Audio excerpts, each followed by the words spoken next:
Imagine Rome at the beginning of the 16th century, a city where the grandeur of ancient ruins collides with the audacious ambitions of the Renaissance. The air here is permeated with the smell of wet plaster, incense, and dust from the endless constructions overseen by Pope Julius II, a man whose character contemporaries described as terrifying. In the very heart of this seething cauldron, inside the Vatican, stands a man whose face is covered with lime stains and whose back is permanently bent at an unnatural angle. His name is Michelangelo Buonarroti. He is a sculptor to the core, a man who believes his hands were created only to release living souls from cold marble. Yet, by irony of fate and the will of the pontiff, he is trapped at an enormous height, directly beneath the vault of the Sistine Chapel. What began as forced labor, caused by the intrigues of his rivals Bramante and Raphael, transforms into one of the most grandiose intellectual subversions in human history. We are accustomed to seeing these frescoes as a triumph of faith and a canonical depiction of biblical history. But beneath layers of vibrant colors lies something else, a secret atlas of anatomy, a hymn to human reason, and an encoded protest against the limitations imposed by the Church on scientific knowledge. To grasp the scale of Michelangelo's achievement, one must immerse oneself in the atmosphere of the 16th century, when the Roman Church wielded absolute power over people's minds, souls, and bodies. Pope Julius II dreamed of transforming Rome into a new Jerusalem, and the Sistine Chapel into a sanctuary of his reign. The project of painting the ceiling, covering over 500 square meters, was an almost impossible task for one person. Initially, the chapel featured a simple blue sky with golden stars, a typical example of medieval asceticism. Julius II demanded something more monumental: 12 apostles and geometric patterns. Michelangelo, however, considered such a concept too meager and limited. Engaging in a dangerous dispute with the warrior pope, he secured the right to independently develop the storyline, which ultimately encompassed over 300 figures. But this triumph of artistic will was merely a facade. The real battle unfolded in the realm of what was considered forbidden fruit in that era: the study of the internal structure of the human body. The Renaissance was a time when the boundaries between the divine and the human slowly began to blur. However, anatomical studies involving the dissection of those whose life journey had come to an end were still in the gray area of law and morality. Michelangelo, as a young man in Florence, gained unique and extremely risky access to the hospital at the monastery of Santo Spirito. There, in the cold gloom, amidst the smells of decay and the formaldehyde of the time, he spent long hours dissecting tissues and studying every muscle, every vein, every organ. For him, the human body was not merely a perishable shell, it was a perfect blueprint in which he saw proof of the Creator's grandeur. This knowledge became his secret strength, but it also created a deep rift between his personal convictions and the official doctrine of the Church, which viewed such investigations with extreme suspicion, considering them an intrusion into divine mystery. The external conflict surrounding the chapel's painting was grueling. Michelangelo worked in complete isolation, refusing the help of skilled assistants. He designed the scaffolding himself, mixed the paints himself, and made decisions himself, which at times led to technical disasters. In the first months of work, the plaster began to mold due to excessive humidity, the so-called fresco disease. The master, in despair, wanted to abandon everything, seeing it as a sign from above or confirmation of the treachery of his enemies, who had whispered to the Pope that the sculptor wouldn't cope with painting. But his stubbornness was stronger than circumstances. He spent 18 hours a day on the scaffolding, subsisting only on hardtack and cheap wine. His body suffered from constant strain. His neck became so stiff that he could only read letters by holding them high above his head, and the paint, constantly dripping into his eyes, temporarily worsened his vision. It was a physical torment that seemed designed to break anyone. But for Michelangelo, it became a form of purification and an opportunity to express his innermost thoughts. While the pontiff awaited canonical depictions of prophets and Old Testament scenes, the artist played his own game. Every brushstroke was dictated not only by biblical text, but also by the results of his nocturnal dissections at Santo Spirito. The master's internal conflict was that he was a deeply religious Christian, but his faith was inextricably linked with the principles of humanism and scientific knowledge.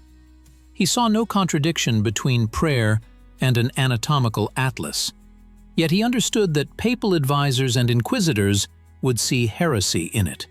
His ambition demanded not merely a decoration, but an intellectual labyrinth that only those with sufficient knowledge could decipher. He began to weave the outlines of internal organs into the folds of draperies, into the poses of angels, and even into the clouds upon which the Creator sat. It was a personal protest against a system that dictated that knowledge must be subservient to blind faith. The ideological and philosophical conflict of that era lay in the clash of two value systems.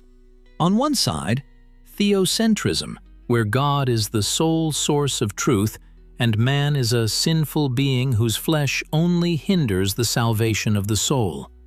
On the other side, Neoplatonism, which Michelangelo had absorbed in the Medici Gardens.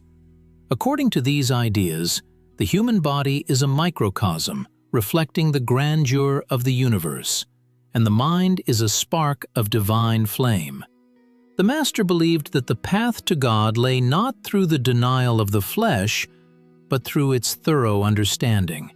For him, the intellectual study of the structure of the brain or nervous system was an act of worship. In a world where science was considered dangerous, he decided to place proofs of human biological perfection directly above the heads of ecclesiastical hierarchs. It was a paradox. The highest achievement of Christian art actually glorified the autonomy of the human mind. The central element of this secret game was the creation of Adam. This fresco is known to everyone, but only a few see in it what neurosurgeon Frank Meshberger saw at the end of the 20th century.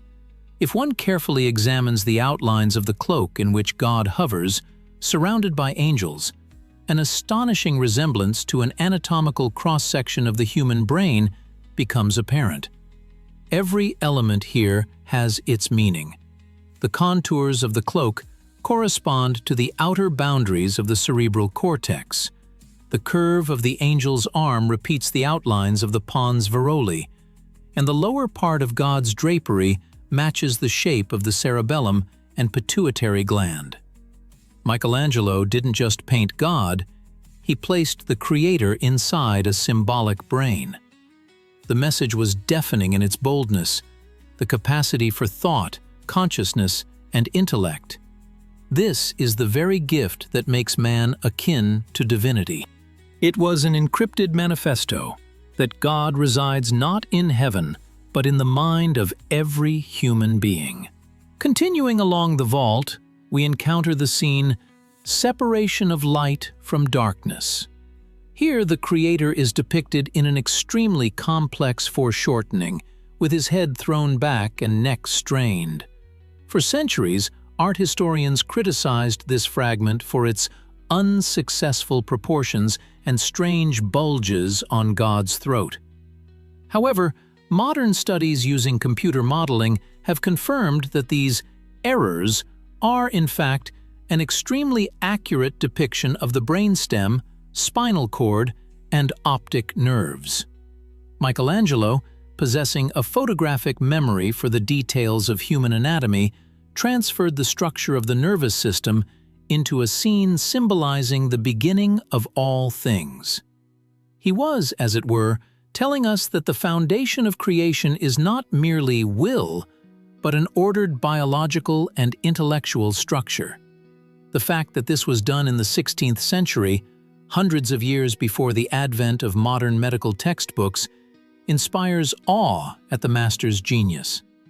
If we turn our gaze to the scene, Separation of Land from Waters, we will see another example of his incredible awareness.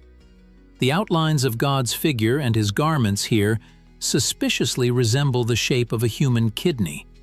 This might seem like a coincidence were it not for Michelangelo's personal history.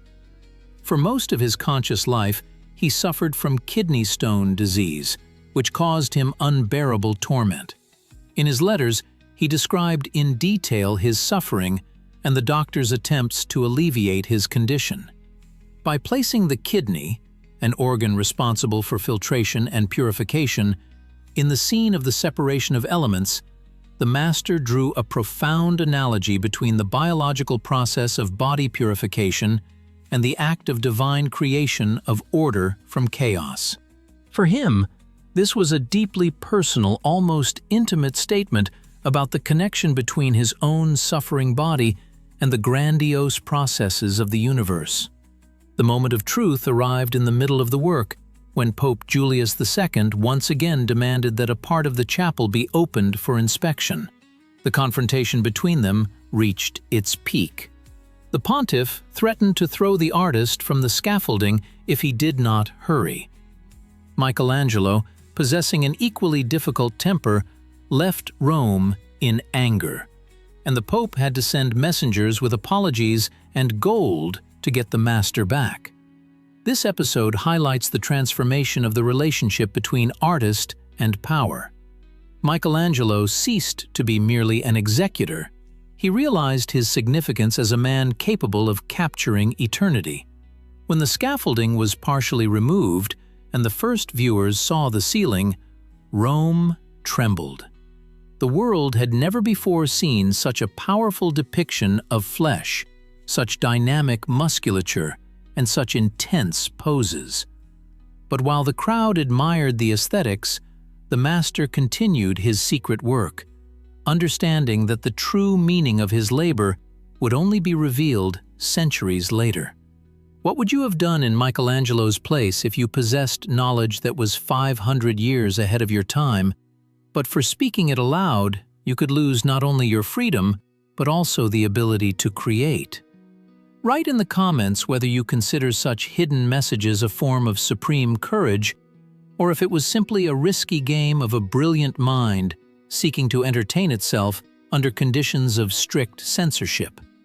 Your participation in this discussion will help us better understand how modern man perceives the eternal dialogue between faith and scientific discovery.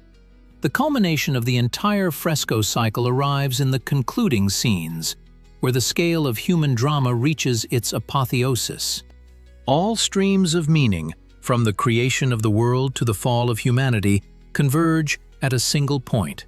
Michelangelo succeeded in creating a work that operated on two levels simultaneously. For the devout faithful and the papal court, it was a majestic narrative of the soul's salvation. For those who could see deeper, it was a grand lesson in anatomy and philosophy. The master united the incompatible, stern dogma and free scientific thought. By the time the chapel was fully unveiled in 1512, Michelangelo was no longer the man who had begun the work 4 years prior. He emerged from this ordeal exhausted, with his health undermined, but with the realization that he had redefined art itself. He proved that an artist is not merely a craftsman, but an explorer of the mysteries of existence, capable of challenging the most powerful institutions of his time. The transformation in the perception of these works in modernity is astonishing. For centuries, researchers saw in Michelangelo's errors merely quirks of his style or a consequence of haste. However, today, thanks to advances in medicine and digital technologies, we are rediscovering the Sistine Chapel ceiling. What seemed like an accidental fold of drapery turns out to be an exact replica of a cardiac ventricle or an optical tract. This forces us to reevaluate the entire history of Renaissance art. Michelangelo did not just paint bodies. He created a visual code that awaited its hour to be deciphered. His work became a bridge between medieval mysticism and modern rationality, reminding us that human curiosity cannot be stopped by any prohibitions. The resonance of his discoveries extends far beyond art history. The lessons we can draw from this story remain relevant in the 21st century. In an era when we again face attempts to limit freedom of thought or subordinate science to ideological interests, Michelangelo's example serves as a powerful reminder of the intellectual's responsibility. He showed that truth will find its way, even if it has to be hidden beneath the vaults of a papal temple. His striving to understand the human constitution through the prism of biology and spirit teaches us a holistic view of the world. We are not merely biological machines, but also beings capable of great creative acts. We are not merely believers, but also explorers, obligated to ask questions and seek answers in the very matter of our existence. The significance of Buonarroti's work today lies in the fact that he legitimized the human body as an object of profound philosophical study. He transformed sinful flesh into a sacred text. This revolution in consciousness became one of the cornerstones of modern civilization, where human life and reason are recognized as supreme values. Every figure on the chapel ceiling is a hymn to human potential, its capacity to suffer, to think, and to create. Michelangelo left us not only an artistic legacy, but also an ethical testament. Never cease the search for truth, even if it means risking everything. His encrypted messages are a call to future generations not to accept anything on faith without verification by their own reason and their own experience. Concluding this journey beneath the vaulting of the Sistine Chapel, we return to that very moment when the Master descended from the scaffolding for the last time.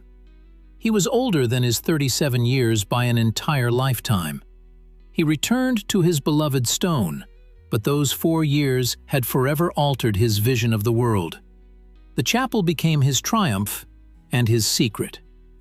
Michelangelo Buonarroti completed his earthly span at the age of 88, leaving behind a world that would never be the same. He proved that the boundaries between art, science, and faith exist only in our imagination. His frescoes continue to live, compelling millions of people to raise their heads not only in prayer, but also to see in the mirror of the heavens their own reflection. Complex, contradictory, and infinitely beautiful in its perfection. The cyclical close of our narrative brings us back to the idea that great art always has a second bottom. What began as a suffocating and agonizing process in early 16th century Rome became an eternal reminder of the power of the human spirit. We began with the image of a sculptor forced to take up the brush, and concluded with the realization that this man created the greatest scientific manifesto of his time. The final thought, which should resonate within each of us, is simple yet profound. We are that very miracle that Michelangelo sought to capture in his works.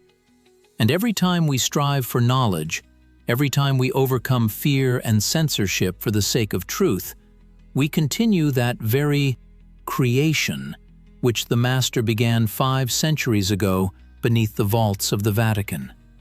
His secret atlas is now open to all who are ready not just to look, but to see. The scope of this work, its depth and attention to detail, allow us to touch eternity. Every word here is a tribute to the great master, who was not afraid to hide an entire world of knowledge in the folds of divine garments. The history of the Sistine Chapel is not merely a chapter in an art history textbook. It is a living chronicle of human genius that continues to inspire us to new achievements and discoveries in the endless journey of self-knowledge.